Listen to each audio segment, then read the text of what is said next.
नमस्कार. रोकटोक मध्ये आपलं स्वागत. ढळला रे दिन ढळला सखया, संध्या छाया भिवविती हृदया. आता मधुचे नाव कासया, लागले नेत्र रे पैलतरी.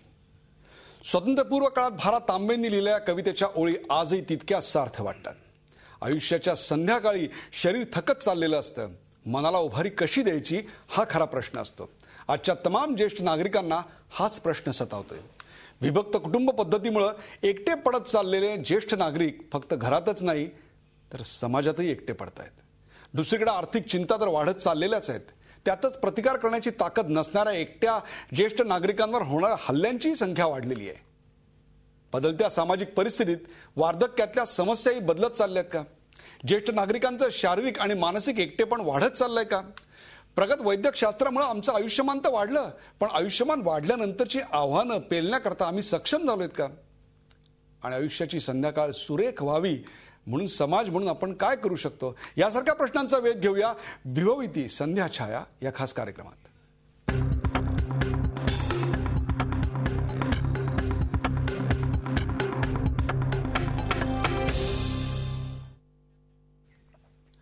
भिवविती संध्या छाया या कार्यक्रमात आज माझ्या सोबत आहेत विक्रम गोखले, प्रख्यात अभिनेते विक्रम गोखले.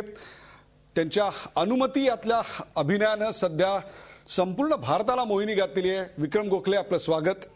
माझ्यासोबत आहेत ॲडव्होकेट उदय वारुंजीकर. उदय वारुंजीकर, आपलंही स्वागत. माझ्यासोबत आहेत उत्तमराव तांबे. उत्तमराव तांबे हे फेस्कॉमचे उपाध्यक्ष आहेत.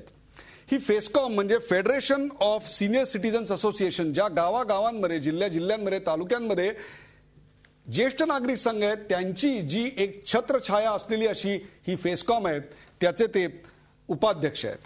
आणि आज माझ्यासोबत आहेत हेमंत टकले. हेमंत टकले म्हटल्यानंतर राष्ट्रवादीचे आमदार अशी त्यांची ओळख करून देण्याची खरं तर गरज आहे. पण आज मी त्यांची तशी ओळख करून देणार नाही आहे. याचं एक कारण असं आहे की परवा विधान परिषदेमध्ये त्यांनी याच विषयावर एक अप्रतिम भाषण केलं. ते भाषण कदाचित या 2-5 वर्षातलं सर्वोत्तम भाषण म्हणून गणलं जाईल. त्या भाषणाचे वृत्तांत आम्हाला आमच्या रिपोर्टर्सकडून कळल्यानंतर हा कार्यक्रम करायला आम्ही उद्युक्त झालो. त्या भाषणामध्ये त्यांनी जे विचार मांडले ते खरोखरच हृदयाला स्पर्श करणारे होते. ते भाषण विधान परिषदेत झाल्यामुळे ते कदाचित आम्हाला ऐकता आलं नाही. परंतु आज या कार्यक्रमाची सुरुवात करताना मी हेमंतरावांकडे जाणार आहे. हेमंतराव, असा फार कमी वेळा प्रसंग येतो की राजकीय पक्षाच्या एखाद्या नेत्याचं असं आम्हाला कौतुक करावं लागतं, पण आज दिलखुलासपणे तुमचं कौतुक केलं पाहिजे की गेल्या कित्येक वर्षात इतकं चांगलं वक्तृत्व आम्ही ऐकलं नव्हतं. तुमचं भाषण अनेकांनी ऐकलं नाही कारण ते सभागृहात झालेलं होतं. त्यातले काही महत्त्वाचे मुद्दे आज झी24 तासच्या सर्व प्रेक्षकांना सांगा. नमस्कार. मला या निमित्ताने आज ही संधी मिळाली हे मला खूप महत्त्वाचं वाटतं. महत्त्वाचं अशासाठी की आपण सुरुवातीला माझी एक आमदार म्हणून ओळख सांगितलीत, पण ती आपल्याला द्यायची नव्हती. कारण राजकारणातले लोक राजकारण सोडून काही करतात का? आपलं समाजाशी काहीतरी देणं आहे, त्या समाजासाठी उतराई होण्याचं आपल्या काही मिळवलेल्या राजकीय शक्तीमधून आपल्याला रूपांतरित करून वेगवेगळ्या घटकांना काही दिलासा देता येतो का? हा एक अतिशय साधा आणि सोपा सवाल होता. आणि त्याचं उत्तर शोधताना आमच्या लक्षात आलं की ह्या देशातली फार मोठी लोकसंख्या आता ही वृद्धत्व या व्याख्येकडे अधिकाधिक संख्येने जाते आहे. देशामधली एकूण जी संख्या आहे आणि महाराष्ट्रातली ही संख्या आहे, महाराष्ट्रातल्या एकूण लोकसंख्येपैकी साधारणपणे 1 कोटी एवढे वृद्ध नागरिक आज आपल्यामध्ये राहतात. ठीक आहे, परिस्थिती प्रत्येक ग्रामीण शहरी भागाची वेगळी असू शकेल, आर्थिक स्तर वेगळे असू शकतील, पण या सगळ्याला जोडणारा समान धागा जो आहे की ते अतिशय सामान्यपणे सगळ्यांना असलेले सारखे प्रश्न. आर्थिक सुबत्ता असली म्हणजे वृद्धातला काळ चांगला जाईल याची आज खात्री राहिलेली नाही. समाज व्यवस्थाच अशा पद्धतीने बदलली आहे की कोण कोणाचा हे विचारायची वेळ आली आहे. म्हणून एक जो प्रश्न होतो हल्लीच्या या बदललेल्या सामाजिक परिस्थितीत, घरातली दोघंही करती सवरती नोकरी धंद्यानिमित्त बाहेर असणार, त्यामुळे लहान मुलांना कामावर जाताना पाळणाघरात सोडून जाणार, संध्याकाळी परत घेऊन येणार. आता लहानांसाठी असलेलं पाळणाघर त्याचंच रूपांतर वृद्धाश्रमांमध्ये होतं की काय, घरात सांभाळ होत नाही म्हणून दिवसभर यांना कोणी सांभाळेल का, अशा प्रकारचा प्रश्न निर्माण होतो. अपरिहार्यता अनेक असतात, घरं छोटी असतात, गरजा वेगळ्या असतात. अगदी क्षुल्लक गोष्टीवरून सुद्धा घरात असलेल्या वृद्धांचा एक प्रकारचा जाच वाटायला लागतो. अगदी साधी गोष्ट असते, छोट्याशा घरात एखाद्या खोलीत टीव्ही चालू असतो. साहजिक आहे, वृद्धत्व आल्यावर ऐकण्याची शक्ती कमी होते, आवाज थोडा मोठा करायला लागतो. आवाज मोठा झाला की घरातली बाई सांगते, मुलं अभ्यास करतायत, आवाज कमी करा, ऐकू येत नाही. पण तक्रार करायला जागा नाही. इतक्या साध्या साध्या गोष्टीपासून जर ही माणसं वंचित राहणार असतील तर आपण म्हटलंच, भिववती संध्या छाया, दिवसच उगवू नये असं वाटणारी अशी एक मानसिकता त्याच्यामध्ये तयार होते. आणि ह्या मानसिकतेतून बाहेर पडण्यासाठी समाजातल्या बाकीच्या घटकांनी पुढे येण्याची आज आवश्यकता आहे. हेमंत टकले, खरं तर तुमचं राजकीय हे बिरुद काढलं असतं तर कोणाही आपण. मला जायचं विक्रम गोखले यांच्याकडे. विक्रमजी, आज भारत सरकारतर्फे ज्येष्ठ नागरिकांना अनेक सवलती दिल्या जातात. आयकरात सवलत आहे, बसमध्ये समोरच्या 2 जागांचं आरक्षण आहे, हॉस्पिटलमध्ये ज्येष्ठांकरता अनेकदा वेगळी रांग असते, रेल्वे भाड्यात सूट आहे, विमान भाड्यात सूट आहे, दारिद्र्य रेषेखालील वयवर्ष 60 वरील ज्येष्ठांच्या कुटुंबाला दरमहा 35 किलो धान्य मिळतं, तर ज्येष्ठ नागरिक त्यांच्या वारसदाराकडून मेंटेनन्स चार्जही घेऊ शकतात. हे सगळं मी अशा करता सांगितलं. हे सगळं जरी असलं तरी सुद्धा प्रत्येक पिढीचं वार्धक्य वेगळं असतं. या पिढीचं वार्धक्य वेगळं असं वाटतं आपल्याला?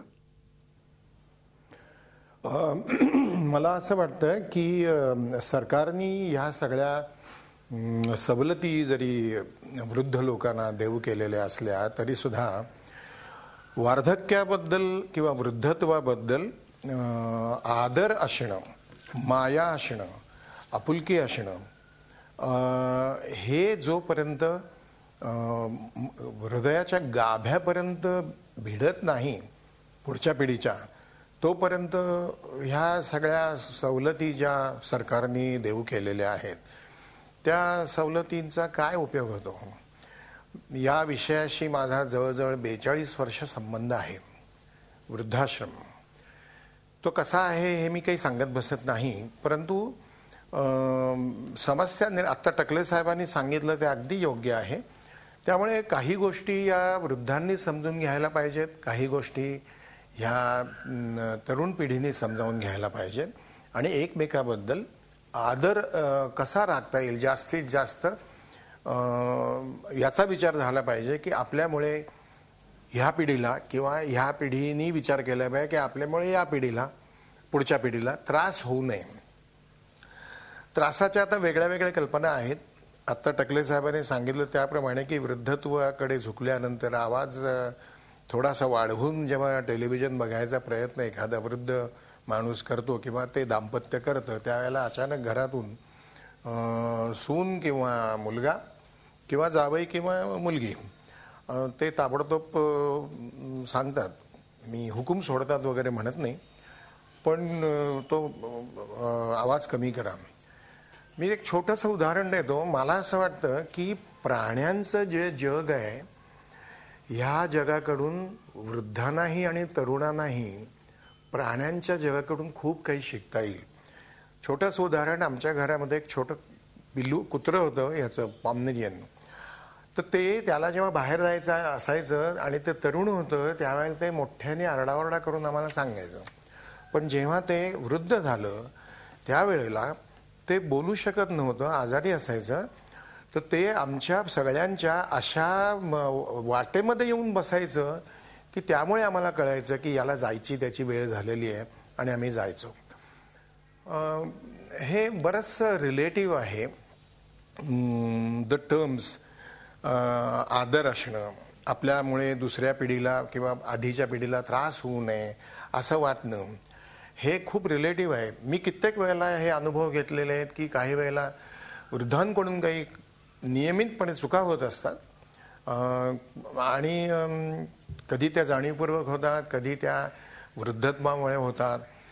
काही वेळेला मी असंही पाहिलेलं आहे की तरुण पिढीकडून जाणीवपूर्वक वृद्ध हे जाचकारक आहेत असं समजून त्यांना घरामध्ये आता जागा नाही तेव्हा त्यांना नेऊन वृद्धाश्रमामध्ये सोडा, असंही मी पाहिलेलं आहे.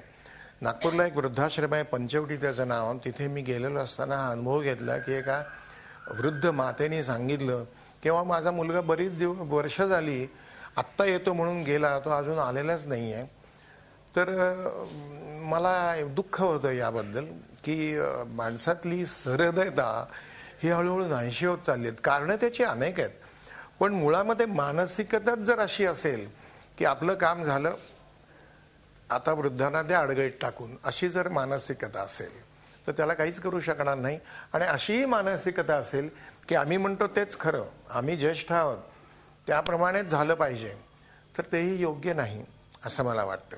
कदाचित या एकमेकांना समजून घेण्याच्या प्रयत्नामुळे यातलं दुःख कमी होईल. वृद्धाश्रमांची संख्या कमी होईल की नाही हे मी नाही सांगू शकणार, पण निदान दुःखदायक क्लेशकारक अशा जे आहे ते वातावरण कमी होईल असं मला वाटतं.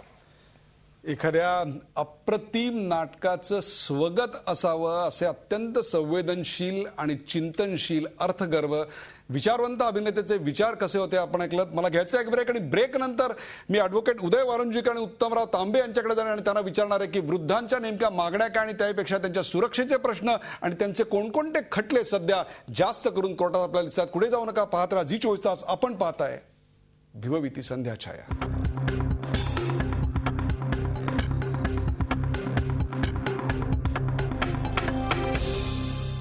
झी 24 तास, एक पाऊल पुढे.